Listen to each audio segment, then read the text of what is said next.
The Gemara in Kiddushin says that a father is obligated to teach his son a trade so that he has the ability to earn a respectable living. I really lucked out on this one.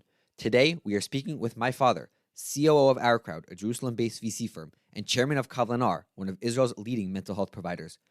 For the last 30 years, my father has created a unique synergy between his tech career and his chesed efforts, and I think we can divide them broadly into three buckets.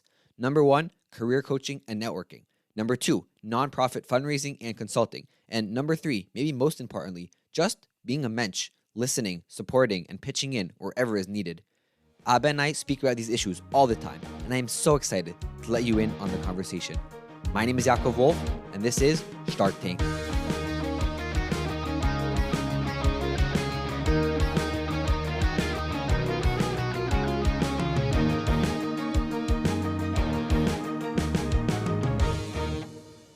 Hi, Abba. Welcome to the show, and thank you for joining us. Thanks for having me. This is fun. So you talk a lot to young people about their careers and about their life. And I feel like sometimes we can discuss having a successful career and how to build that up. We can talk about having work-life balance and how to make sure that our family and other values stay strong. And I feel like those two conversations at best are disconnected from each other. At worst, they can come into friction with each other. So if you're talking about taking on a side hustle or going for that MBA degree, staying late to take on other projects in the office. So maybe we can try to figure out a way to talk about these two topics, not in a way which are disconnected or in friction, but rather in a way where the advice that builds a great career is the same advice and creates a synergy with having a balanced life and life outside of the office as well. So the entire journey in terms of work and earning a parnasa and earning a living obviously is one which consumes a great deal of our both emotions and energy, especially at the earlier stages when we're unsure and uncertain of what the future holds. And everybody wants to feel good and secure. That's a very human tendency about their ability, not just in the short term, but in the long term, to be able to feed their family in most cases, especially in our population.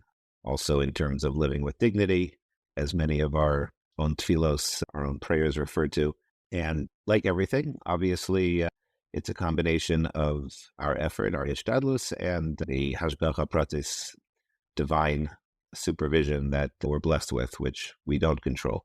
So everybody has their own strengths, everyone has their own tendencies, and everyone, more importantly, has their own values. I think a lot of the conversation has to start about what your values are and what your priorities are. And hopefully, if those two are in synergy, then the rest becomes, I won't say easy, but a lot more simple to approach.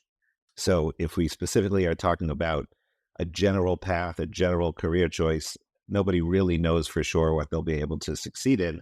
But very often we start with what we've seen at home, both in terms of what our parents or friends or family do day by day, but also in terms of how they handle it, right? So when someone grows up in an environment where working endlessly around the clock, logging in from home, as we say nowadays, not when I was growing up, that also impacts the path that we take.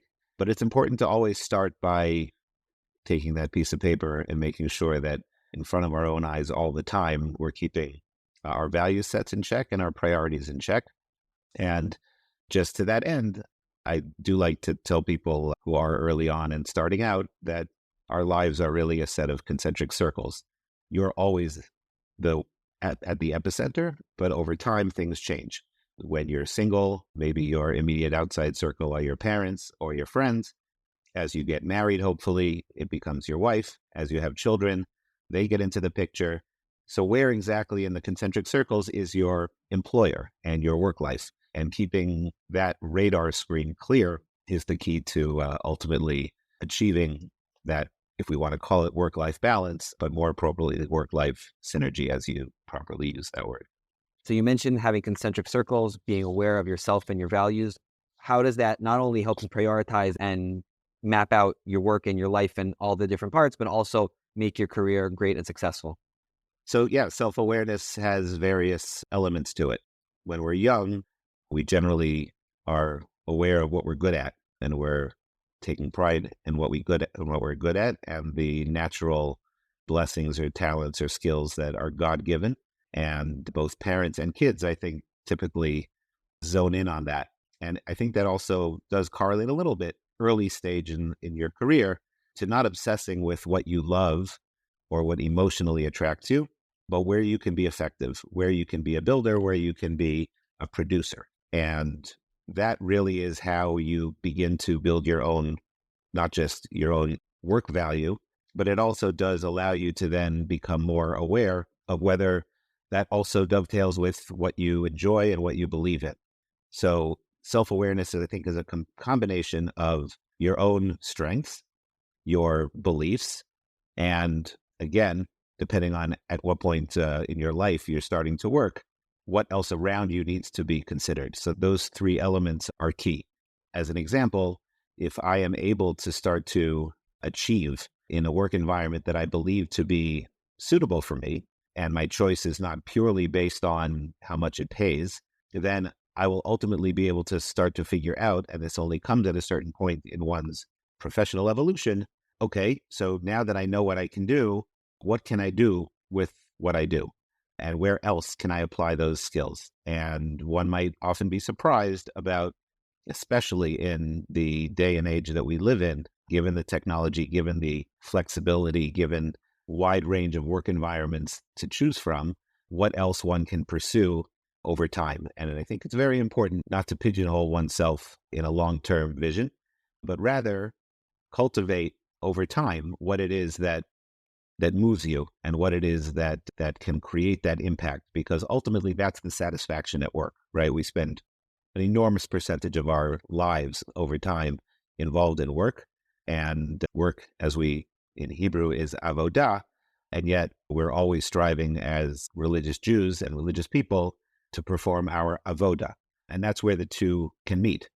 Where is it that that all that time that I invest is not just to see the paycheck in the bank at the end of the week or the end of the month or at the end of the day, but what is it that is giving, what is it that I'm giving into greater society, greater culture, community as a result of those efforts? Because without that, I think one will, for a long time, not be satisfied with that investment. And that satisfaction is really what's going to make one, and I use air quotes, happy in their work. And happiness is something which we have to be not counting on someone else to provide for us, but something that we are accountable to create for ourselves.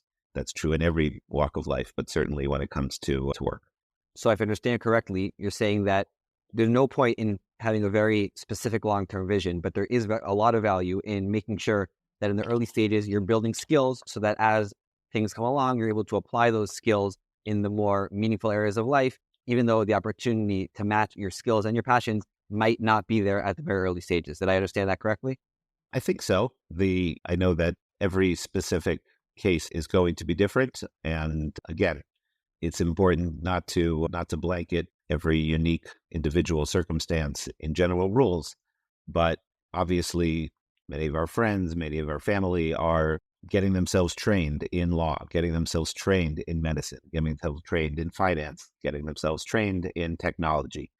And what we choose to train in is clearly a choice that does have long-term impact. You can't necessarily decide after a year and a half of being a doctor that you want to become a lawyer, although I know people who have done that too.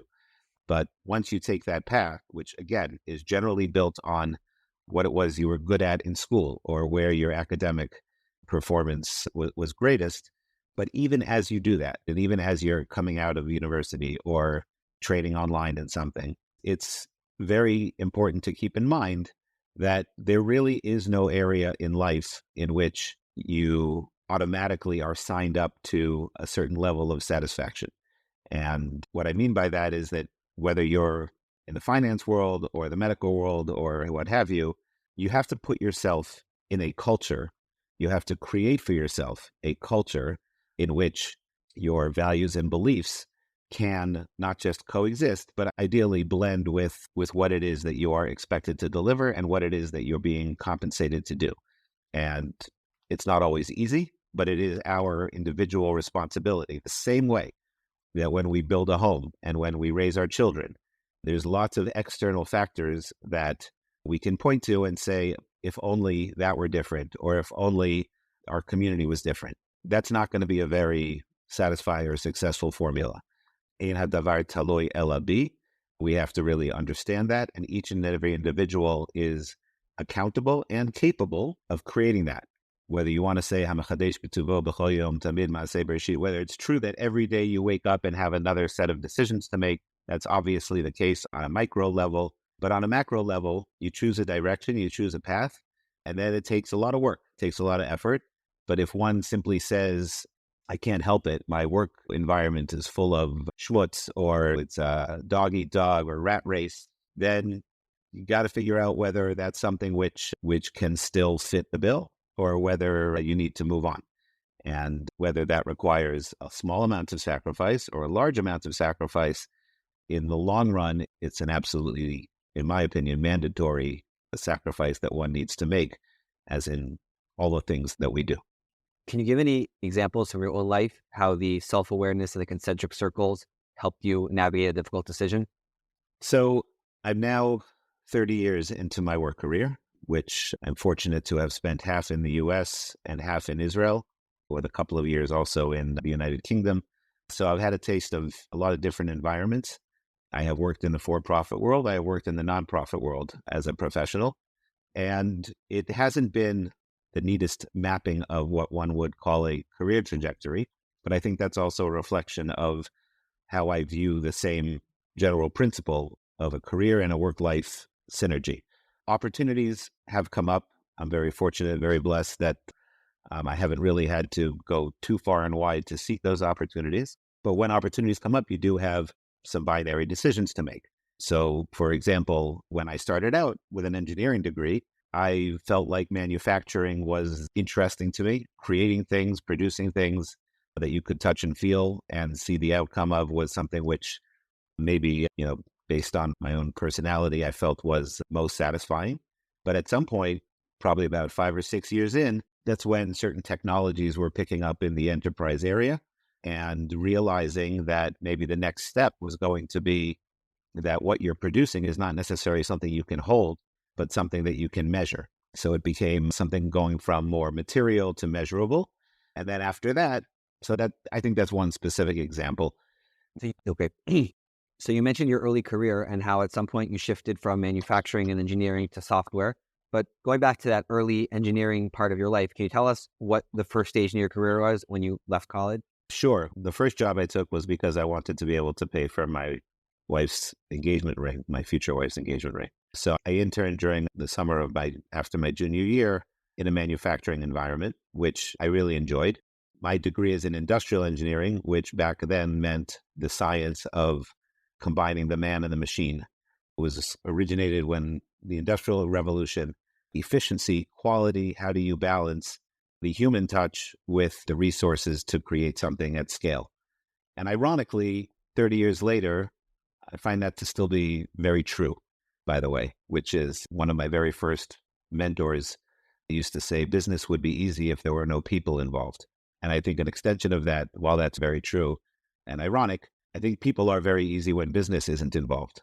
When people aren't necessarily competing for the same position, or trying to make the bonus, or trying to put their self over their environment, there's always that element of trying to combine the human need with the business need. I will go on a slight digression here and say that in some ways that's the difference between Kodesh and Chol, right? Chol is anything that is material and in this world and serving ourselves. And Kodesh is anything that's above the world and something which we serve for others. And so I think that's also not a bad compass to use. Even if your work feels very material, the way you approach that work can still have Kedusha if it's not constantly about whether it's satisfying yourself, whether it's paying you the highest salary, etc.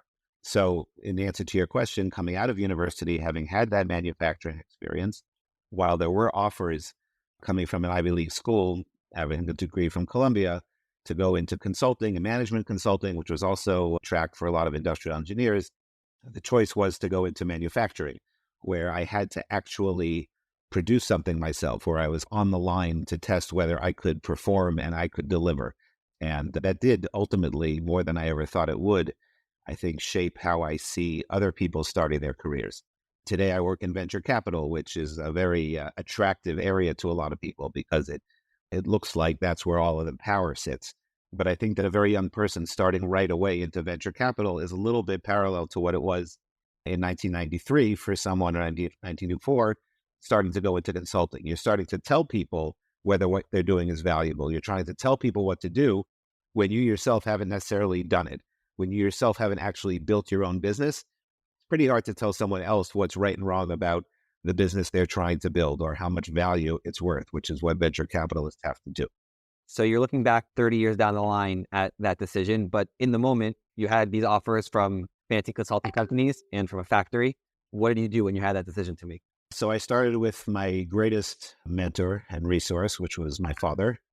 But it also did take into consideration watching some of my friends and how they were going about the same process, because I wasn't alone in that journey. I'm graduating alongside a bunch of other people with a lot of other backgrounds. And actually knowing that their backgrounds and their cultures and their values, their beliefs were not exactly the same as mine was actually quite informed a lot of my own decision. Seeing what kind of guided them to, oh, that's going to be in a fancy office. That's going to be allow me to do a lot of traveling. Those were not the things that necessarily drove me. And I was able to not only compare with my own father's guidance, but contrast with some of the folks who I was experiencing it alongside. And you made a decision to go with manufacturing.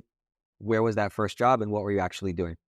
So my first job was in a food manufacturing facility in New Jersey called Interbake Foods, which we basically baked cookies, except we did them on factory lines that were in conveyors that were 2 miles long.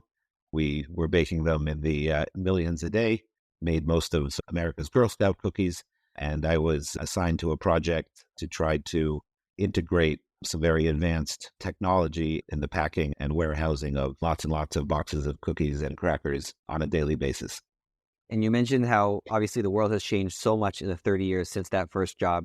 So you mentioned one takeaway that you still live with, which is the difference between VCs and startups, the difference between consultants and manufacturers. Are there any other soft skills or other takeaways that really guide you to this day from those early experiences? Yeah, so I was fortunate to be put very early on in a managerial role. I didn't feel, well, I guess I felt fortunate from a self-esteem standpoint, but the day-to-day work of trying to manage certain people who were twice your age was not pleasant. The challenge of trying to be an Orthodox Jew in an environment where most people weren't exactly keen on some of our difference in backgrounds. And that presented me with tremendous challenges that I could not have been trained for, that no university will teach. And I think that, and I refer to the fact that every single person who works around you, and certainly those who report to you, your first priority has to be to try to understand what makes them tick, understand what is important to them, and find a balance between getting out of each individual the most that they can give you. But that's not just about putting the right tools in front of them. It's also giving them the appreciation for what they're doing has meaning and how that makes them feel about themselves. So those are the soft skills that I think I like to believe have driven me to this day. And those are the soft skills that also should make one realize, because not everybody is a manager. There are people who can sit their entire lives and just write code and do very well in terms of parnasa. There are those who can go into actuarial work and be extremely valuable just as a one-man band. And again, that comes back to your self-awareness. That comes back to, is that the definition of, is that part of the definition of parnasa kala unikiya to you? To some it is, to some it isn't. But again, each and every person has their area which they believe they can impact. And in my case, I felt like the ability to get the most out of people around me, the ability to create the best blend of the human relationship and the professional relationship. I think as a result, one of the things that looking back, I still have plenty to look forward, but looking back, certainly the relationships that I built in the work environment, many have lasted a lifetime. And that's not something which I'll ever be able to measure in a pension account or when looking back at product that we delivered or results that we delivered, but it certainly over the long run is what, for me personally, created a lot of job satisfaction, to use a pretty lame cliche. What's it? I want to hold on to this point just for one more minute. It's really been special to see the relationships that you'll be able to cultivate, starting from some very high profile individuals, which we can't even mention here on recording, all the way down to the maintenance and cleaning staff at institutions that you work. All of them have a great love and respect for you. But there are certain risks involved in creating personal relationships with your business contacts and also with bringing friends and family from outside of work into your business life. So do you have any advice on that possible tension of the risks involved in mixing those two? Okay, so first of all, a correction. I would say far from everyone who I worked with necessarily wanted to stay connected with me for the long run. No matter how hard one works to try to create an environment in which it's not what we call net sum zero, where we can both win. There are some people who, based on their backgrounds and personal circumstances, are not able to accept that. And we can only do as much as we do. And it takes sometimes for some of us a long time to recognize that not every one of those encounters is winnable. So we get over that as we get older. But in terms of, you mentioned some of the people I've worked with and mentors who I prefer not to call out by name, but one of them used to quote The Godfather and say, when Don Corleone says, hey, it's business, nothing personal. And I know most of your audience doesn't watch movies, but they may have heard that quote. It's always personal. We can delude ourselves to say you can separate them. But I think in the belief system that we're brought up in and the education that we get, there is nothing more primary than the personal relationship and the respect that one has to give to every Tzelem Elohim, every image of God that is put into every human being. And the minute you lose sight of that, I believe you lose the ability to stay on track. So you don't have to have been a student of Musar Sfarim. There's plenty of people who have not a shred of Jewish in them, not a shred of Torah in them, who embody that in their lives. And it's also very important to recognize that part, which is that it doesn't really matter whether they're Jewish or not, whether they have a kippah on their head or not. I have some of my role models in that department couldn't be farther from all of the above. But yet they had the innate ability to recognize that human dignity is above all. And if you can stick to that consistently, despite some of the challenges you run into at work, then ultimately I think that's the satisfaction you enjoy in the long term. So I want to shift gears for a minute.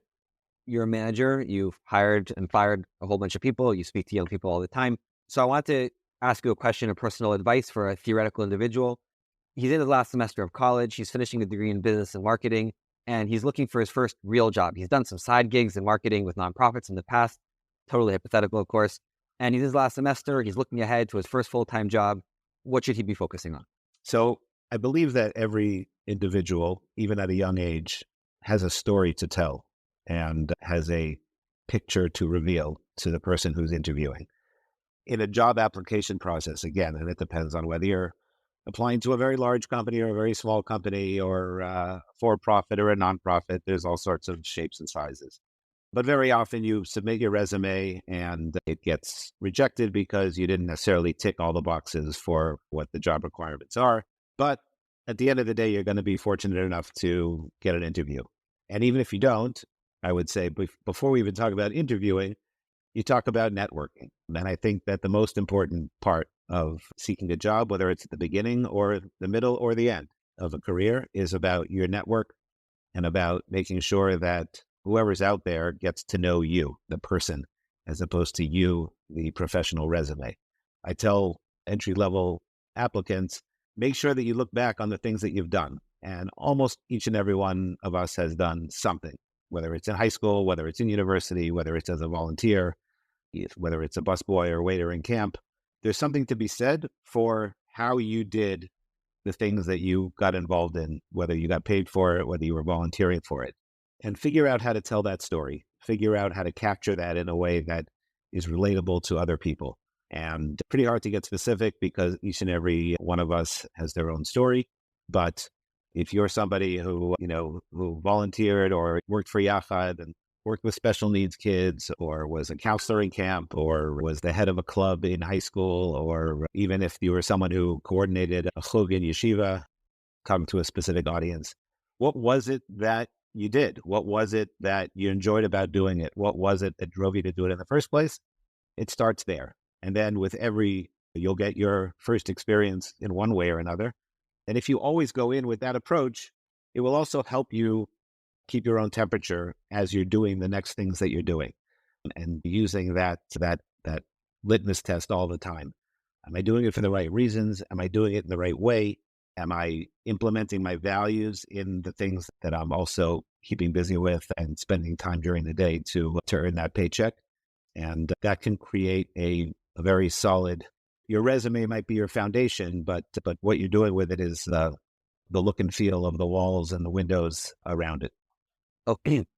Moving on to our last part of our conversation, you're also very active in the nonprofit world. You're currently the chairman of Kablanar, which is one of Israel's leading mental health organizations. But it's not just a side gig. At one point, you were full-time in the nonprofit world. Can you tell us how you shifted from the beginning of your career in baking cookies and in software to nonprofit? Yeah, it was both a function of personal circumstance and professional circumstance. We had just had our fourth child, and the professional side was requiring a lot of travel, which I felt was certainly impacting potentially, or feared that it was potentially impacting my presence in the house and my ability to be around for my kids. And I it was also a time where I had been in technology. I had been working for a startup that was acquired by a public company, and the tech bubble after the year 2000 had burst. I was very fortunate. I really was. My job was stable, but the work environment had become a little bit, referring to what we talked about before, it was not feeling very satisfying. A lot of people were working just to keep their jobs. Watching a lot of people getting laid off wasn't very enjoyable. So I had a sense that maybe that path was getting a little bit worn. And I think at every point in the game, again, I had a training that gave me the ability to perform in multiple types of environments. Maybe not everybody does. My wife is a doctor. I don't know just how many different options she would have if faced with that challenge. But going all the way back to, I think, one of the very first stories, maybe the first story of job decisions, you have the story of Cain and Hevel.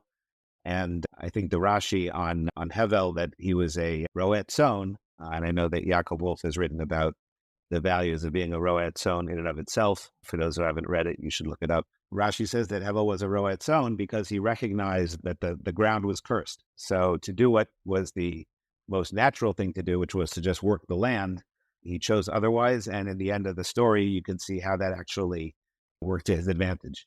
So sometimes you have to just look at the environment around you. But again, it's a combination of what you're good at and whether what you want to apply yourself to do is necessarily the most satisfying, the most beneficial. I did have the opportunity to work as a professional at Maimonides School for almost 5 years and apply my managerial and business know-how to the nonprofit environment.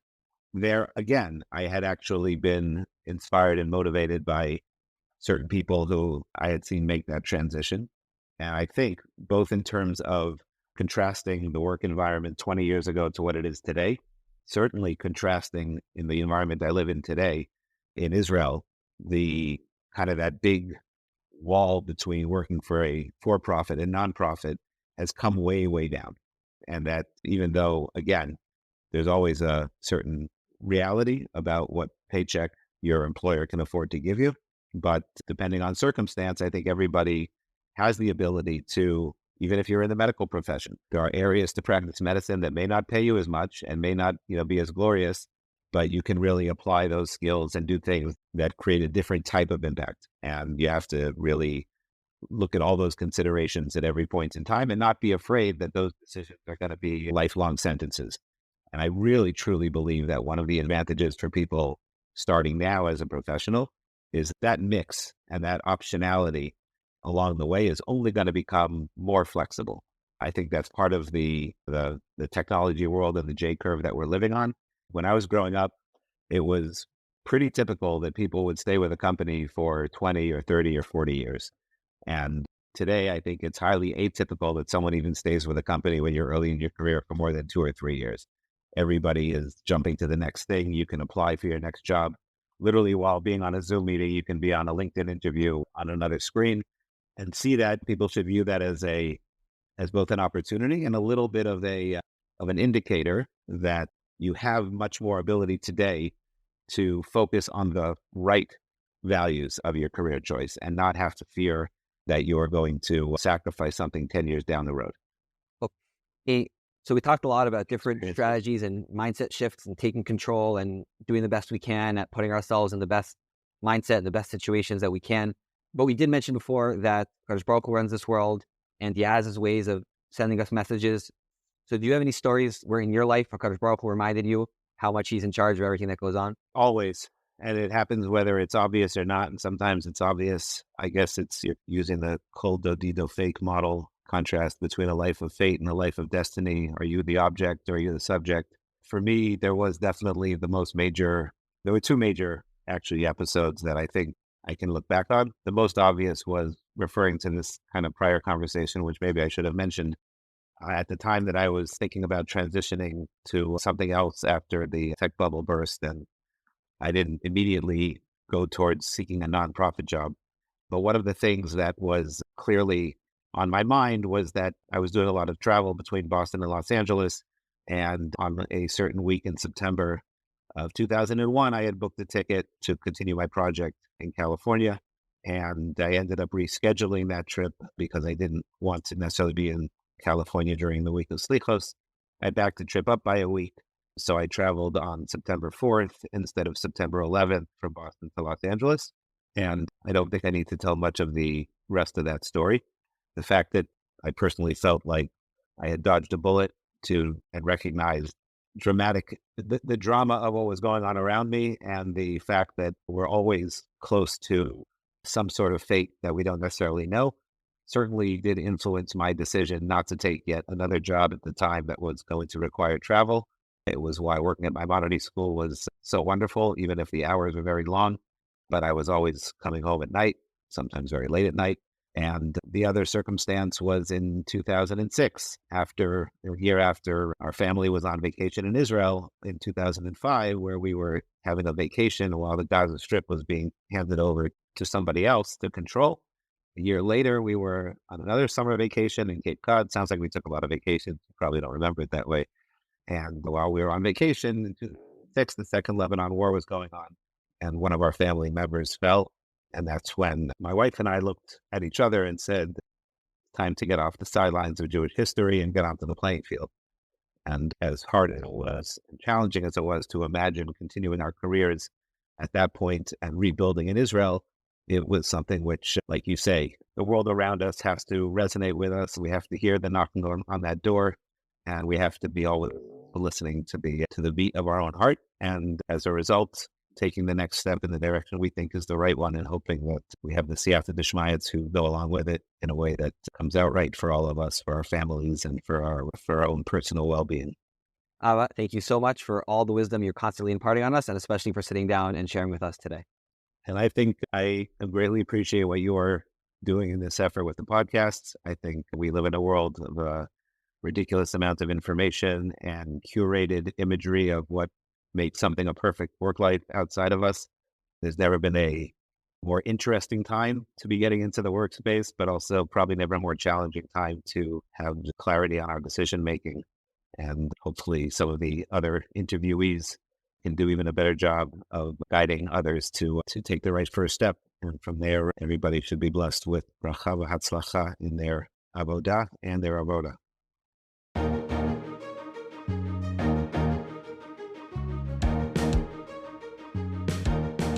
Thank you so much for tuning in to Start Take. If you're still listening at this point, that means that you've enjoyed. Please take a moment to give us a 5-star review, make sure that you're subscribed, and share this episode with a few friends. I want to thank our production team, Yoni Schwartz, Yitzhak Schmidman, and Yossi Book. Until next week, keep on steiging, Chevra.